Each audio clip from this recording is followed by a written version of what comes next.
여기 이렇게 격사가 있고, 보시죠? 이렇게 그늘이지니까 안 보이죠, 그렇죠? 그리고 이제 여기가 사회가 있습니다. 유다광의 동쪽 지형을 위성 사진에서 보면 이렇게 됩니다. 그래서 북쪽이 이쪽이 북쪽이니까 사해가 이렇게 있잖아요. 이쪽이 북쪽이니까 아까 말씀드린 그 협곡이 이렇게 옆으로 있는 거죠. 그러면 해가 이렇게 있으면 이쪽에는 이제 그늘이 제기되는 이래요. 이쪽으로 이제 비가 오면 막 그냥 물난리가 나는 거죠. 네, 그래서 나할 아르고 그리고 나할 베이비교로 그래서 이렇게 이제 물이 주는 거 가다 보니까 이쪽에는 아무래도 숲을 같은 것들이 자라면서 이쪽에 공원이 구성되어 지금 그쪽 바다는 어디예요? 이게 사해. 사해. 그리고 여기가 유다 광야가 있고 이쪽이 예루살렘이면 유다 산지가 있죠. 이 사해 쪽에서 딱 밑에서 올리다 보니까 이렇게 동쪽 끝자락에 유다 이게 광야입니다. 산이 아닙니다. 우리는 산이라고 이게 산처럼 보이잖아요. 근데 이게 광야예요. 이렇게 가다가 또 위로 또 솟고 막 또 떨어지고 뭐 이렇게 됐다는 거죠. 그래서 여기 엔겔이 여기로 쭉 들어가면 엔겔이 폭포가 있어요. 그 유다 광야가 남북한의 거리가 어느 정도 돼요? 거기 책에 나와 있습니다. 공부 안 해보고 공부 안 했어요. 왜 공부 좀 해요? 주변 사람들 얘기해봐요. 80에 20, 80에 20, 80대 20. 80에 20. 20. 책을 찾아보면 열심히 아니야. 정답. 늦게 왔잖아요. 정답. 바로 마찬가지로. 거의 이렇게 보시면 될 것 같아요. 이제 100km 이렇게 좀 떠올리시다. 사해 있죠. 사해 위에 부분부터 밑에 부분의 왼쪽 편. 사회 비교하고 예, 거의 비슷하게 왼쪽 이렇게 보시면 돼요. 그래서 그 이제 폭만 좀 기억해 주시면 되는 폭이 한 20km 정도 그렇게 보시면 되겠습니다. 그 지금은 그럼 팔레스타인 사람들이 거기에 사정을 있잖아요. 광야에 아니 그러니까 예루살렘 동편. 그게 팔레스타인 예루살렘 동쪽은 예루살렘 동쪽에 이제 웨스트 뱅크 지역이 있는데 이렇게 되죠. 그래서 발등 지역도 있고 아닌 데도 있고 이렇게 보시면 돼요. 일단 유다 광야 쪽은 사람이 없어요. 광야 쪽은 사람이 없어요.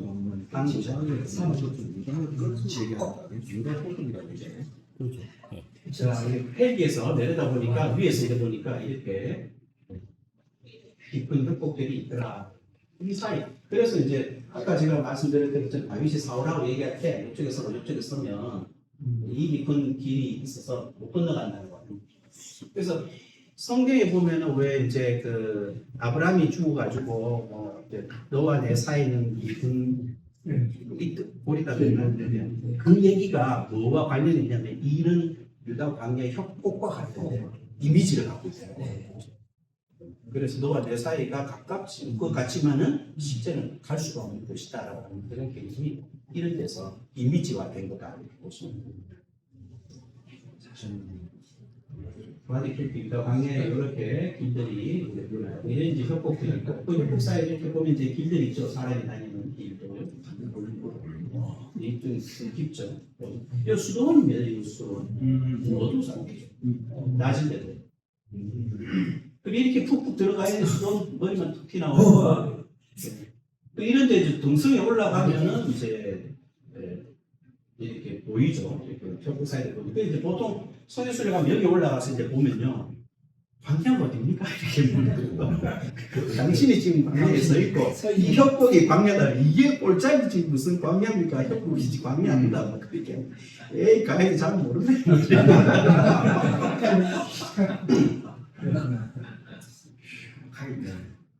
이 방이 이런데 보니까 풀이 이렇게 살짝 남아서 있습니다. 단층들이 되어 있는 모습을 방에 절벽.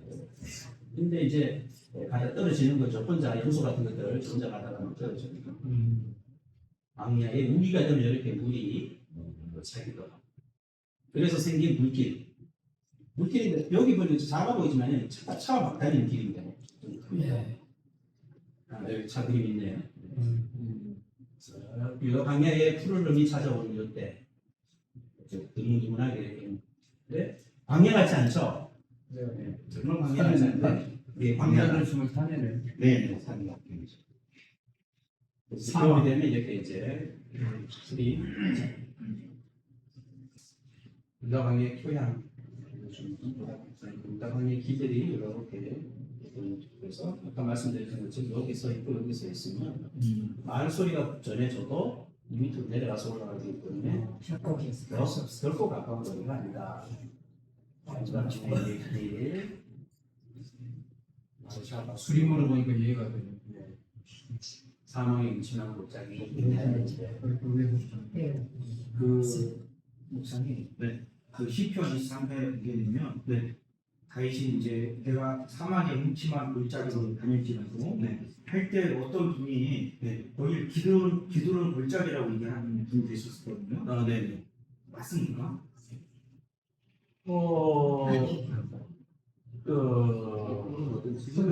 그러니까 그분이 설명을 어떻게 썼냐면 이제 그때가 이제 그 압살롬 때문에 이제 급하게 도망가야 네. 되는 상황이었는데 네. 그때 그 올리브산 네. 강남산으로 공항하는 가운데서 네. 그 시편을 네. 읊었기 때문에 네. 왼발로 네. 그 캄캄한 밤에 그 기드론 골짜기에 내려갔다 올라가면서 그 시를 만들었다. 그래서 거기가 기드론 골짜기라고 얘기하더라고요. 그래서 그 근거가 있는 건지. 뭐 그것도 말은 되죠. 근데 우선은 좀 이렇게 생각했으면 좋겠어요. 다윗은 평생의 직업이 뭡니까?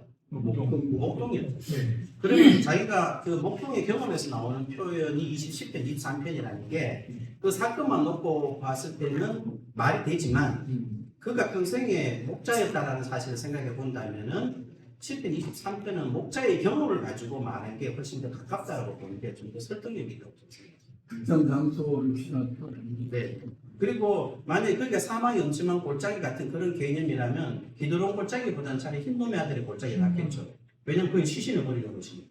아니 근데 도망갈 때 이제 감자산 쪽으로 도망갔으니까 흰놈 골짜기 갔다가 갈 수는 없으니까 왜냐면 흰놈의 아들의 골짜기와 기드론 골짜기가 만나거든요. 이렇게 돼 이렇게 있죠. 만나는 자리가 거기가 바로 시신을 버리는 그 자리예요. 그렇죠. 예. 그러다 보니까 아겔다마가 있는 그 자리니까. 그때 제가 이제 그 예루살렘 성지에 갔을 때 네네.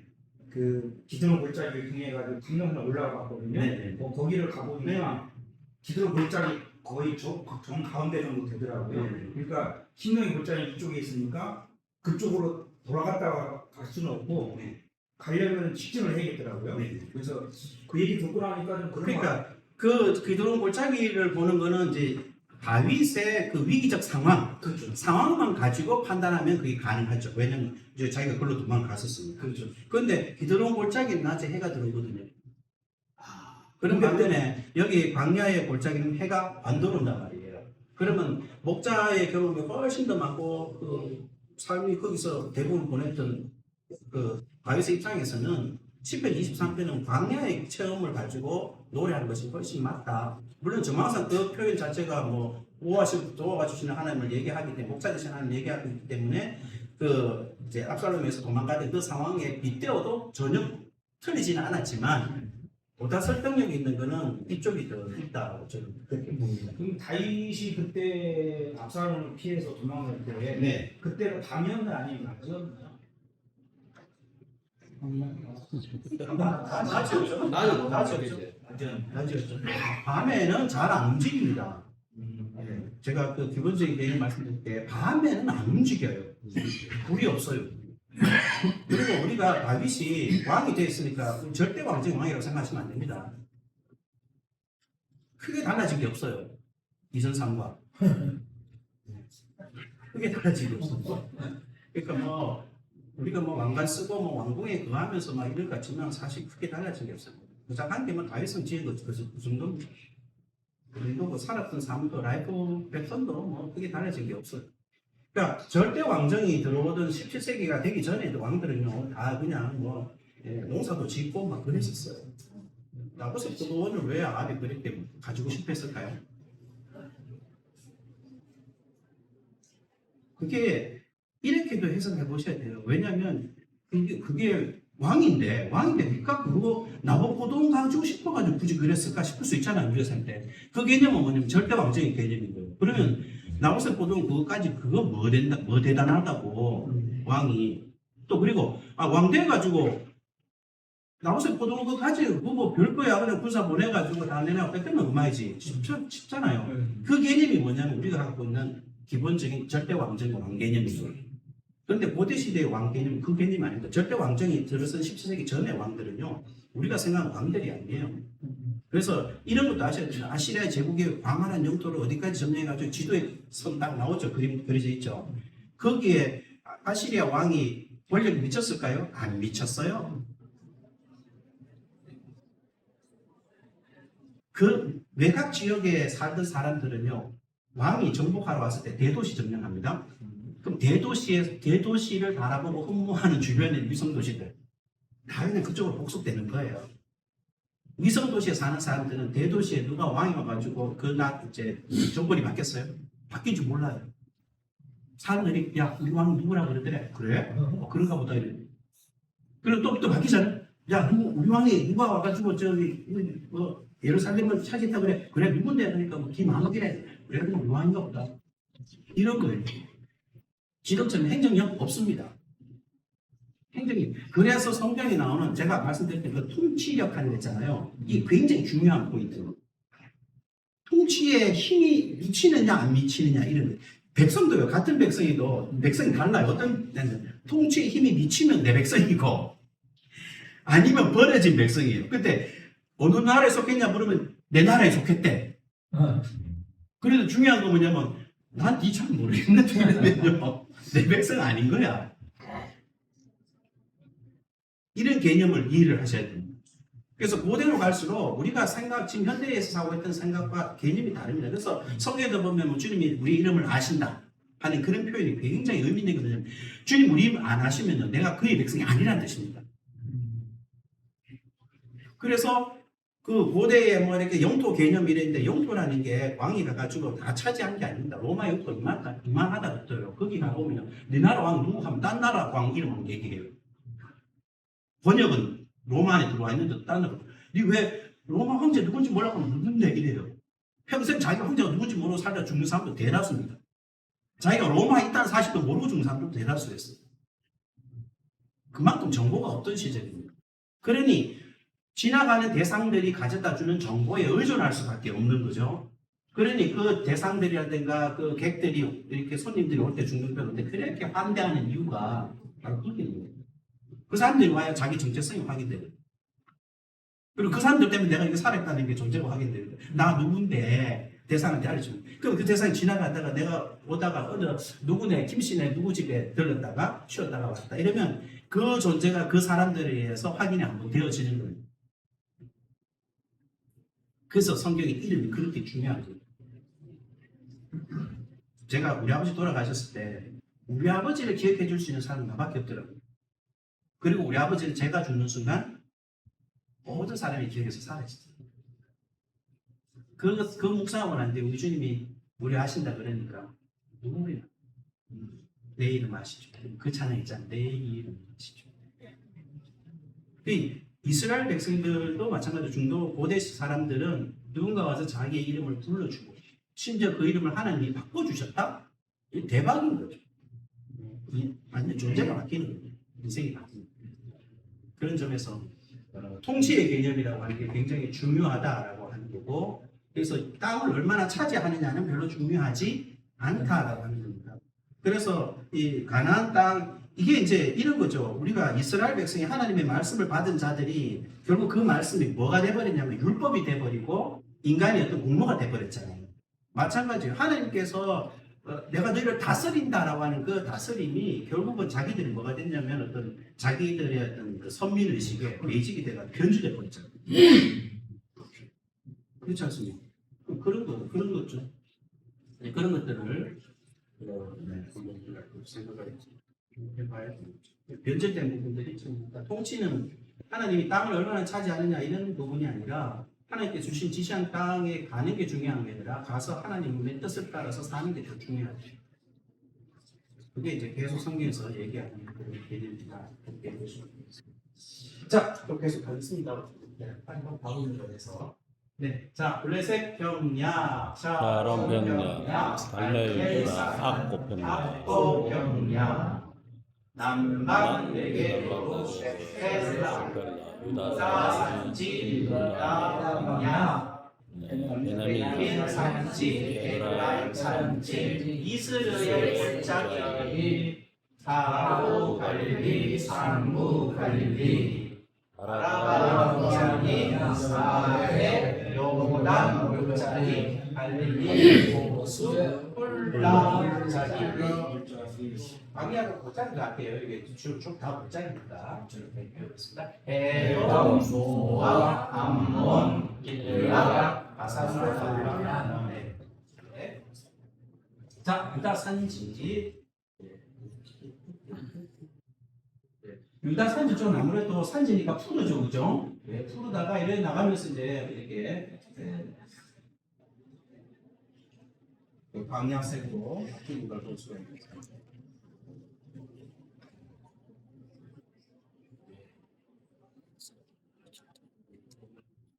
자, 예. 여기에 성경에 보면은 이제 이두메라는 지역이 이런 지역이 이두메다. 그리고 이쪽 요단 동편을 베레아라고도 부른다. 그리고 이쪽 부분을 데가볼리라고도 불렀다라고 그런 신학 성경에 불렀다는 얘기를 하는 신학 있을 때 나바테아라고 해서 여러분 그 페트라 가잖아요. 성주순회 가면 그때 나바테아에 있는 세웠던 왕국 이 왕국의 건축물이 바로 페트라가 되는 거죠.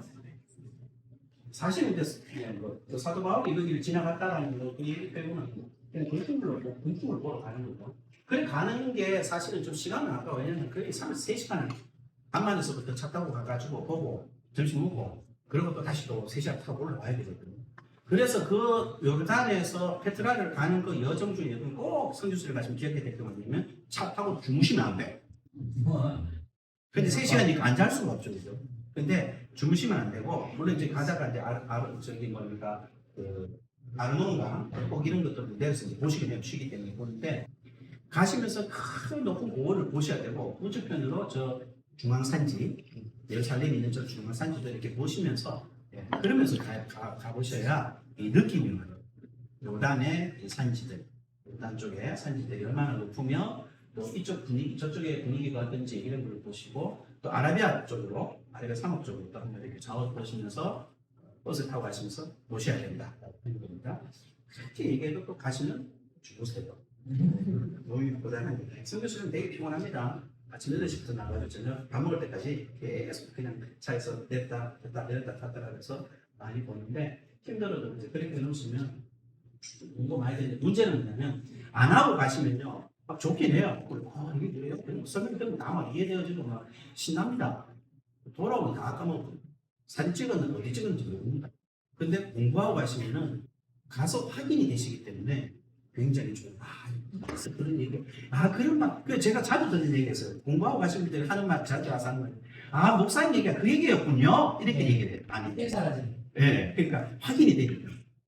근데 그걸 가서 확인하려고 그러면 이게 이제 힘든 거죠. 기억이 안 된다. 섞여가지고. 자, 네.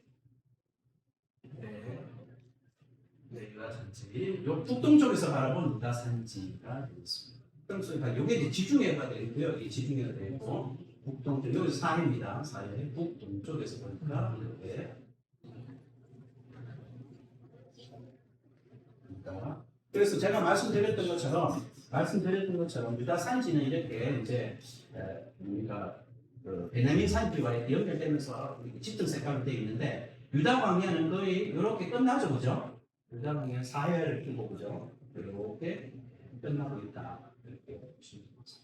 그리고 여러분들이 지도를 만약에 그리실 때 이렇게 지도를 그리시면 돼요. 지금 베들레헴이죠. 베들레헴 곁에 예루살렘이 있으니까 사해에서 사해 북쪽 끝, 위쪽 끝에서 왼쪽으로 쭉 가가지고 이제 한 20km가 되죠. 가서 있는 곳이 예루살렘이다. 그렇게 이해하시면 이제 그림상, 지도상으로 예루살렘 위치를 딱 찍기 좋겠죠. 그래서 여러분들이 딱 지도 떠오를 때 사해 딱 그려놓고 사해에서 약간 왼쪽. 네, 그래서 예루살렘 이렇게 생각하시면 이제 위치상 이제 보는 것이다. 그래서 여러분들의 그 머릿속에 지도가 아까 계속 그렇게 이제 그 위치를 외우는 이유가 지도가 머릿속에 있어야 된다고 하는 겁니다. 유다 산지 및 광야의 지층 구조에 대한 거 지나가겠습니다. 대란식 논법을 베들레헴 이런 방향의 위성사진. 자, 예루살렘 주변, 이건 예루살렘에 대한 얘기를 드린 거고요. 이 베들레헴도 보시면 이제 이거 딱 보시면 뭐 아이고 뭐 건물이 많은 데가 아니고 산 위의 동네다. 산 위의 동네. 그렇죠. 그래서 이제 베들레헴의 이런 위치들을 너희들이 있다. 헤로디움에서 베들레헴 탄생하죠. 자, 여기 보시면요, 이게 베들레헴입니다. 베들레헴 여기 도시가 베들레헴이에요. 그런데 이 뒤에가 뭐냐? 이게 뭐냐면 유다 광야예요. 산 같죠? 유다 광야. 자꾸만 우리의 생각 깨는 거예요. 그 다음에 이 건너편은 뭘까요? 여기도 산 같죠? 여기 유다 광야 밑으로 푹 꺼져가지고 뭐가 있겠어요? 쇠꼭 있고 지금 거. 거기 뭐가 있어요? 꺼진. 자, 유다 산지, 유다 광야 그 위에 뭐 사해. 여 밑에 요선 밑으로 쭉 떨어지겠죠, 그죠? 쭉 떨어져 사해가 있고, 그럼 여기는 뭐겠어요? 그래서 저쪽에 동쪽 모압. 베들레헴에서 나오미가 하늘을 쳐다보죠. 모압이 보이잖아. 모압에 비가 내리거든. 이 근데 비가 오면 우리 절로 가야 된다, 절로 가야 된다. 주님은 아무 말씀 안 하시는데 그러다 가가지고 사단이 나잖아요, 그죠? 나를 날마다 부르지 말라. 그러면서 나오미는 건너편을 봤다 안 봤다? 비 오는 걸 봤다. 모압절이면 비가 오는 걸 봤다. 이것만 해도 그죠? 대단하다 그죠? 이게 그랬을 때 나오미가 가게 된 상황을 생각하면요, 나오미 그냥 막 볼러 간 게 아닙니다. 믿음 없이 그냥 다 이렇게만 말하면 안 돼요. 와, 보니까 저쪽에 비가 오거든요. 비가 오니 사람이 안 갈 수가 없잖아. 우리도 그렇지 않냐? 그럴 때 좀 공감을 해야 되죠. 설교할 때 좀 공감을 만들어 놓고, 그럼에도 불구하고 이제 주의 말씀이 없으면 안 가야 된다. 이렇게 좀 가야 설교도 막 사는 거 아니겠습니까? 네. 그래서 저는 이제 이 목사님 제 자신이 지리 공부를 하면 너무 은혜가 되는 게 뭐냐면 본문을 딱 하면 떠오르는 거야. 그 그림이 딱 떠오르는 거죠. 근데 설득력 있고 증거가 갖춰진 그런 이제 그림들이 떠올리니까 이게 훨씬 이제 드라마틱해지는 거예요. 그리고 그러면서 이제 그 속에 하나님의 그 계획하신다든가 하나님의 뜻을 이렇게 찾게 되면 이게 참 가슴을 뭉클하게 다가오는. 저는요, 첫 여행 가가지고 어제 말씀드렸던 나인성이죠. 제 평생 잊혀지잖아요. 저 나인성에서 정말 성령 받았어요. 거기서. 정말 너무 감동이었어요. 너무 감동이었어요. 근데 사실 감동하고 나서 생각해보니까 별건 아니더라고요. 나인성의 뒤편에 수냄 마을이라고 하는 그 사실이 그거 왜 이렇게 감동? 근데 그 순간에 나인성 사건이 그냥 일어난 게 아니고 예수님께서 그 구약 시대에 일어났던 수냄 여인의 그 사건을 통해서 당신이 누구신가? 생명을 살리시는 분이시다라고 하는 것을 그걸 이 자리에서 다시 한번 재현해내셨다는 사실 이렇게 감동이 된 거예요. 나인성이 가면 아무것도 없어요. 볼 게 없습니다. 그 기념교회라고 조그마한 교회인데 그나마 너도 문도 닫아나가 보지도 못했는데 열쇠 저는 갈 때마다 열쇠 구멍으로 이렇게 안에 보고 이랬는데 볼 건 아무도 없는 건데도 불구하고 그냥 그 자리만 가면 처음 성령 받아서 그런 거지 두 번째 세 번째 가서 자꾸 성령을 받더라고요. 너무 좋더라고요. 그런 이제 선지의 감동이 있어야 되지 않겠나 그래 싶습니다. 그러면 이제 좀 알고 가시는 게 중요하다. 그렇고요. 네, 베들레헴, 유다 광야, 모압 이렇게 여기 좀 더 멀리서 본 거죠. 멀리서 보니까 유다 광야가 보이고 모압이 보입니다. 목사들의 동물은 이렇게 생겼다. 예수의 호적 경로는 이렇다. 나사렛에서 이렇게 갔다.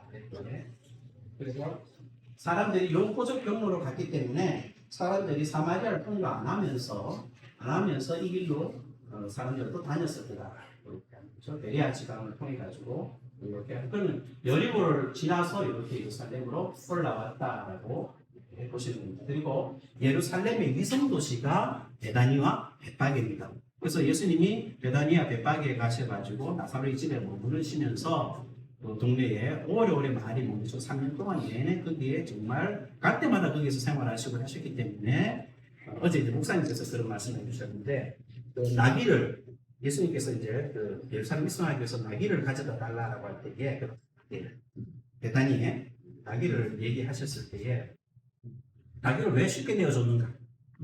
라고 할 때 이제 매튜엘리 같은 경우는 뭐 그냥 영적 해석을 해버렸다.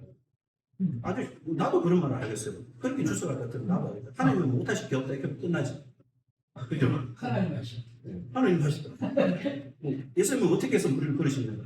하나님이 하셨다. 예수님은 하나님이시다. 이러면 끝나버린데 사실은 그렇게 누가 보면 19장을 해석하면 안 되고요. 잘 보시면 예수님의 제2의 고향이 베다니와 벳바게입니다. 그 말은 그 마을에 유독 가난한 마을이에요. 가난한 마을. 예수님은 항상 그 성경에 관통하는 메시지가 있잖아요. 가난한 자를 돌보고 사회적 약자들을 돌보라는 주님의 말씀. 예수님의 삶도 그런 삶이었거든요. 그런 삶이었고 그들과 함께 하시는 삶이기 때문에 그들의 생활이 어떤지를 다 아시는 거예요. 그래서 예수님이 그 말을 딱 하면 아무 말 안 하고 나귀를 내줄 정도로 예수님이 속속들이 알고 계셨던 관계적인 예수님. 이런 거 보면 예수님도 생애를 사시면서 고단하게 사셨지만 그 와중에도 사람들과 어울리기를 기뻐하시고 함께 하셨다라고 하는 걸 느낄 수가 있는 대목들이 많습니다. 쉽게 내주겠습니까? 그렇잖아요. 목사님, 뭐, 교회 집사님한테 5천만 원만 빌립시다. 쉽게 하겠습니까? 아니, 목사님, 제가 그런 걸 있습니다. 있는 데도 없다 할 거거든요. 그러실 거 아니에요. 아니, 이런 씁시. 왜냐면 나귀가 그 당시에 귀한 거 아닙니까? 자기 최선이 큰 재산입니다. 차보다 더 비쌀걸요? 아파트 한 채 내놔라 이런 소리 같을 건데 사는 그 집 같은 건데 주님께서 그렇게 뭐 쓰시겠다고 그러니까 냉금을 주는 거 보면 모든 돈독한 사이가 아니었다고 보면 예수님은 하나님 나라 위해서도 사셨지만 그 말씀을 지키면서 정말 사람들과 세리와 죄인의 친구라는 말이 그냥 뭐 이렇게 미사역으로 하는 말이 아니고 정말 깊은 인간관계 속에 있었다는 것들을 느끼게 되는 거죠. 자, 동방박사의 방문부터는 뭐 요럴 거다라고 예상하고 지나가겠습니다. 예수 탄생교회 가보면은 왜 이렇게 생긴 거였습니다. 아유, 오바마도 왔다 갔네요. 아, 왔다 갑니다. 여기는 대외 산에 나오는데 이게 뭐가 중요하겠나 싶어서 제가 띄워놨습니다. 방문교회 기념교회 사실은 승리주교라서 크게 의미 없어요. 그냥 기념하는구나 이렇게 생각만 하시면 되겠고 자들 방교회에서 보셨고요. 헤브론도 보니까 헤브론도 굉장히 층층층돼가지고 그러니까 지금 기억나시죠? 헤브론 몇 미터? 1000m. 1000m. 그래서 성경에 나오는 도시 중에 여러분이 기억할 만한 도시 중에 규모 있고 이야기가 많은 도시 중에 가장 높은 도시는 헤브론 이렇게 생각해 주시면 되겠습니다. 헤브론의 막벨라굴입니다. 원래 막벨라굴은 이보다 낮은데요. 이 헤롯이 증축을 한 겁니다. 증축해서 이렇게 너무시하게 크게 되어 있고 이 지역은 헤브론 지역은 팔레스틴 지역입니다. 그래서 초소를 총괄해가지고 가야 되고 이 지역 가면은 아이들이 차에다가 돌을 막 던지고 그래서 선교수배 갈 때 우리는 주로 팔레스틴 기사를 씁니다. 팔레스틴 기사. 첫째, 기사비가 쌉니다. 유대인선은 비싸고 이스라엘선 비쌉니다. 팔레스틴 쌉니다. 그 다음에 애들이 돌 던지는 팔레스틴 아저씨가 창문 열고 야야 하면서 아랍어로 막 얘기하면서 뭐라냐 나도 팔레스틴 사람이야 하면서 얘기를 받아요. 그럼 애들이 돌 던지냐 못 던지겠죠. 기사 속에서 같은 팔레스틴 사람이니까 그런 있습니다. 자, 벳바게와 베다니를 보니까요. 여기 이제 우리 인터넷에 돌아가는 사진인데 뭐 유추하기 좋으시라고 이렇게 했는데 벳바게와 베다니는 거리가 좀 먼 것 같은데 갯박이는 어쨌든 여기에서 산 정상에 있었던 게 맞는 것 같고요. 이거는 둘로 나눠지는 길에 배단위가 있었지 않겠나 싶어서 여기다가 찍어놓은 것 같아요. 실제는 좀 더 가깝지 않겠는데 이런 건 기억하실 필요 없습니다. 어쨌든 예루살렘의 위성도시다라고 하는 거고 예루살렘과 요 올리브산 감람산 사이에 기드론 골짜기가 있고 이쪽 골짜기를 흰놈의 아들의 골짜기라고 합니다. 여기에 아겔 다마가 있고 사람들이 시신을 가까이 드린다라고 하는 그럴 때 저희도 기억하시면 되고 갯바에서 이렇게 예리고로 가는 길이 있다 그렇게 이해를 해주시면 좋겠습니다. 어쨌든 지금은 여기가 이렇게 장막이 쳐져 있어요. 예루살렘에서 베들레헴 가려면 차를 타고 삥 돌아서 이렇게 가야 돼요. 바로 가면 되는 거예요. 시신을 잊지 않고 그냥 내놔라. 그 연고 같은 경우 있죠. 그 비용이 돼요. 비용. 그래서 이제 그 아리마테 요셉 같은 경우도 예수님의 그 무덤을 준비할 때 자기가 죽기 전에 이렇게 마련한 무덤이 있잖아요. 그래서 그런 경우는 돈이 좀 있는 사람. 없으면 뭐 버려지는 거죠. 그건 사실은 그러니까 수치스러운 거죠. 너무 가난한, 그러니까 가난한 사람들이 수치스럽게 여김을 받고 경멸의 여김을 받는 게 바로 그런 이유다. 그렇게 보시면 되겠습니다. 자, 대단히 지금의 모습이죠. 과거 흔적을 나서긴 대박의 모습. 다 이제 상위의 동네죠. 여기 부엘세바라고 텔 부엘세바가 되겠습니다. 그렇죠? 지금 부엘세바 아니에요. 어제 말씀드렸듯이 텔 고대의 부엘세바 지역 이렇게 보여줍니다. 지금 텔 부엘세바 다른 쪽에 이쪽에 있겠죠. 자, 네, 하가리 여성은 그냥 지나가겠습니다. 이 하가리 여성들 이렇게 살펴보면 좀 재밌다라고 하는데 간단하게 얘기했습니다. 하가리 여성 보면 헤브론, 부엘라 헤로이, 헤브론, 부엘세바 방향, 바람 방향에서 계속 어디로 자꾸 갑니까? 방향으로 가죠, 방향. 방향으로 가는 건 인생이 됐습니다. 그래서 뭐랄까요, 이렇게 방향으로 가는 게 좋은 게 아니죠. 그런데 사갈의 아들인 이스마엘은 그 광야에서 결국 하나님께서 약속하신 대로 큰 민족을 이루어 주시죠. 그래서 이런 이제 재미있는 그런 게 있는 거죠.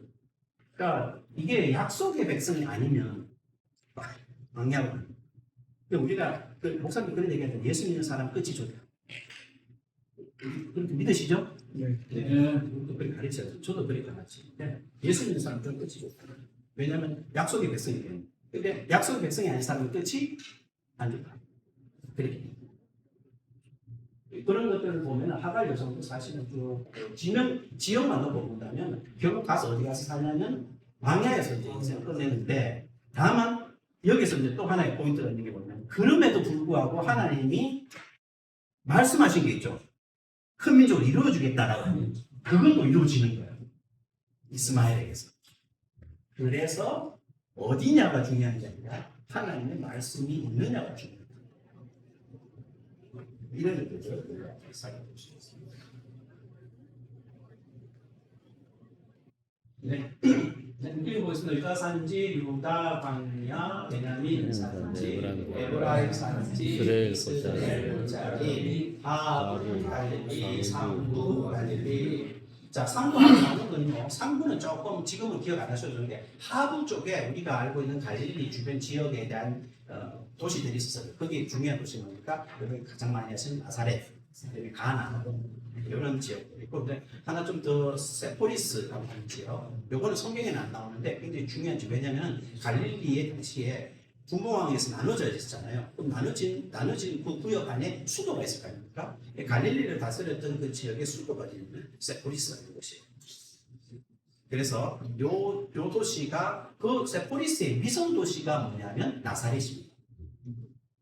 그래서 세포리스는 굉장히 번화한 도시였고 당시로서 굉장히 컸는데 지금은 역사 속에서 사라졌는데 지금은 또 당시가 그만큼 번영이 있기 때문에 자료들이 남아있기 때문에 학자들에서 많이 확인이 되어지고 있습니다. 좀 기회가 되면 그 얘기를 좀 하고요.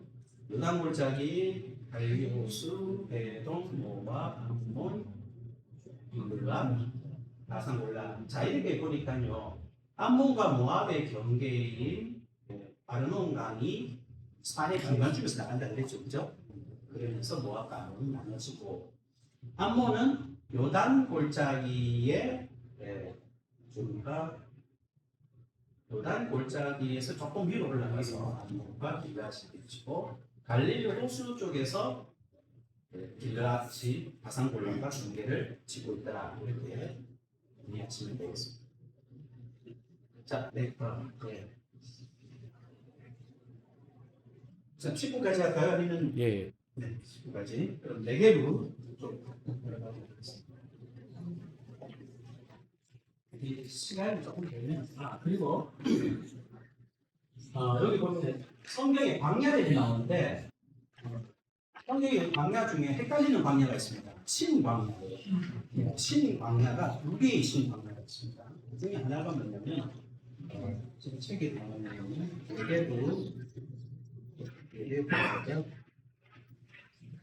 페이지 32페이지에 그 33페이지 보십시오. 33페이지에 보면 네게부는 남방 네게부잖아요. 남방 네게부고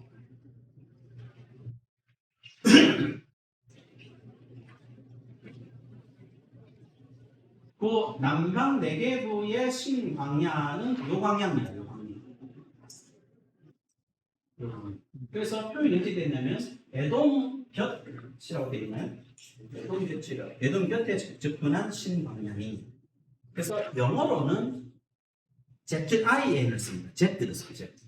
그런가 하면 신의 광야에 있는 이 신광야죠. 신의 광야, 신광야. 요건 SIN을 씁니다. 그래서 차이가 있어요. 성경이 되게 구분이 없다 보니까 신광야 하면 이 신광야가 에돔 곁의 신광야인지 여기 신의 광야가 있는 이 신광야를 말하는 건지 헷갈릴 수가 있습니다. 보정을 공부해 주시기 바랍니다.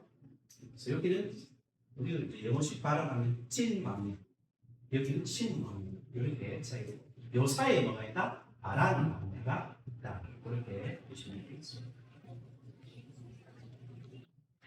그래서 잘못하면 이제 우리가 좀 실수하는 게 그런 거죠. 성경 지명이 2개 지명이 나오는데 이게 헷갈려 버리면 이제 달라지죠. 예를 들면 뭐 딥나 같은 경우도 성경이 다르게 나오죠. 자, 네게부에 이런 이제 땅들의 뭐 물이 흐르면 물이 챈다 이런 거고요. 네게부에 산양입니다. 산양 이런 산양이 있습니다. 그래서 미츠페 라몬이라고 하는 이제 이스라엘의 네게부의 최대 관광지. 그러니까 성지순례는 안 가는데 일반 관광객들이 가면 반드시 가는 곳이 미츠페 라몬. 뭐냐면 화산 분화구예요. 크레이터. 그래서 땅이 욱하게 파였는데 욱하게 몇 킬로씩 파여요. 그러니까 또 그래 보면 그것을 이렇게 보고 있으면 이게 파였지 안 파였지 몰라요. 다만 이제 그걸 써서 보기 때문에 이렇게 파였구나 생각하는데 그 규모가 굉장히 크다라고 합니다. 그래서 그 크레이터의 규모가 뭐 성경에 나오진 않지만 미크테시 라몬 이게 이제 분화구라는 말인데요. 미크테시 라몬은 길이가 40km고 폭이 10km예요. 분화구의 폭이 40km, 10km니까 그냥 봐서는 이게 그냥 땅 같아 보이겠죠? 근데 그레이트 분화구다. 그게 크게 3개가 있다라고 하는 겁니다. 그래서 그 위치를 이렇게 가르쳐놨어요. 예루살렘에서 이렇게 3시간 10분을 차 타고 내려가면 이 네게부 쪽에 이쪽 이 땅에 이 미츠페 라몬이 있고 이쪽 지역에 큰 크레이터가 형성돼요. 이거는 이제 위성사진으로 그 규모가 크니까 보여지겠죠. 관광지를 여기 많이 가고 여기에서 숙박도 하면서 광야 체험도 하고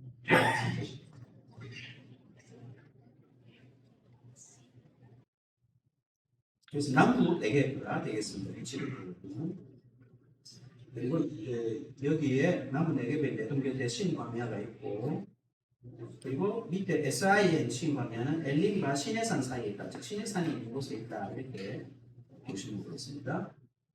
그리고 바란 광야는 이스마엘이 거주했던 곳이고 가데스가 있다. 이렇게 보시면 되겠습니다. 주요 장소는 가데스 바네아 그리고 브레라 헤로이 하르짐 신산 이런 것들이 있다. 이렇게 보시면 되고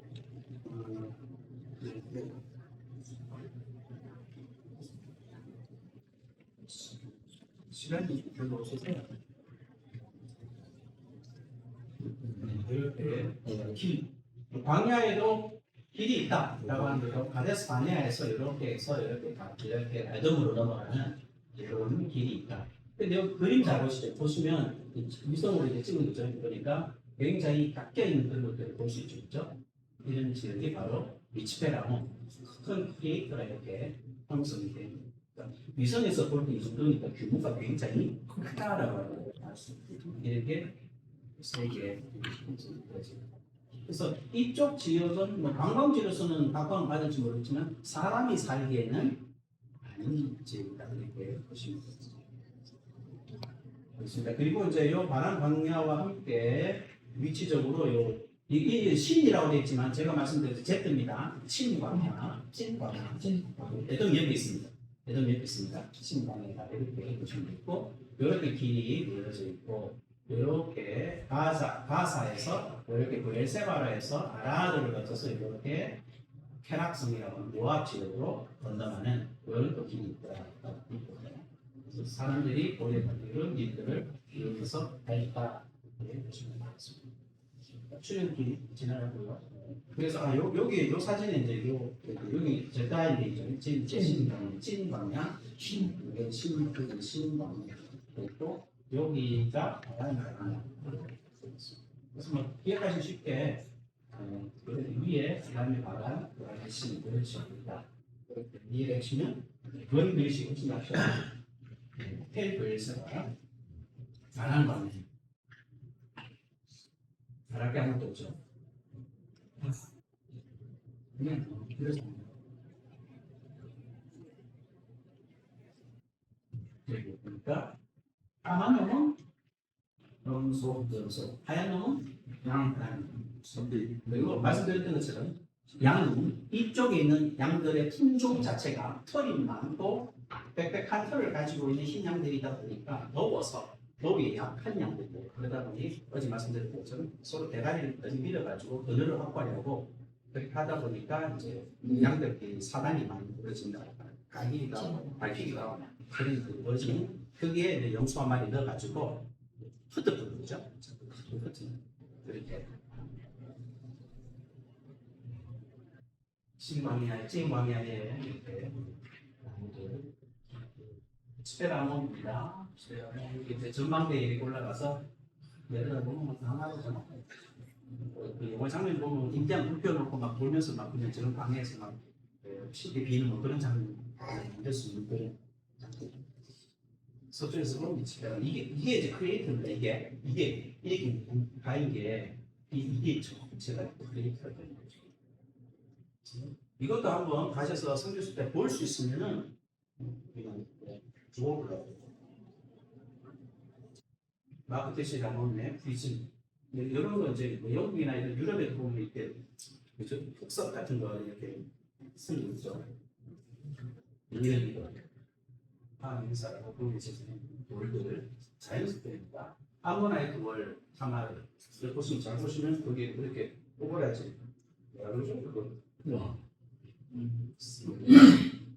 이제 이걸 보여주는 거는 이제 그 남북 내계부의 지역적 지질적 특성들 이런 걸 보시라고 이런 거 보고 있으니까 와 정말 사막 같고 광야 같네라는 느낌 드시죠?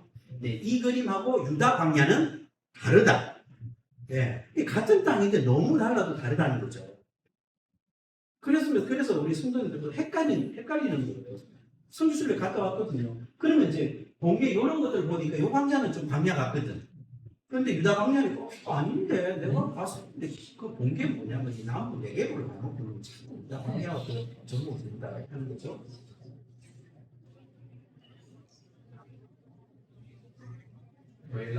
이건 제가 지나가겠습니다. 도시간의 거리를 이런 것들은 이제 좋은 자료죠. 인터넷에 있으니까 보시고 자 마지막으로 한번 외치시고 식사하도록 하겠습니다. 시작! 블레셋 경야 사사론 경야 갈멜산 악보 경야 남방 내게부 쉐엘라 유다 산지 유다 광야 베냐민 산지, 에브라임 산지, 이스라엘 골짜기, 아로 갈릴리, 상구 갈릴리, 아라바 골짜기, 사해, 요단 골짜기, 갈릴리, 호수, 뿔라 골짜기, 에돔, 모압, 암몬, 길르가, 바산골라.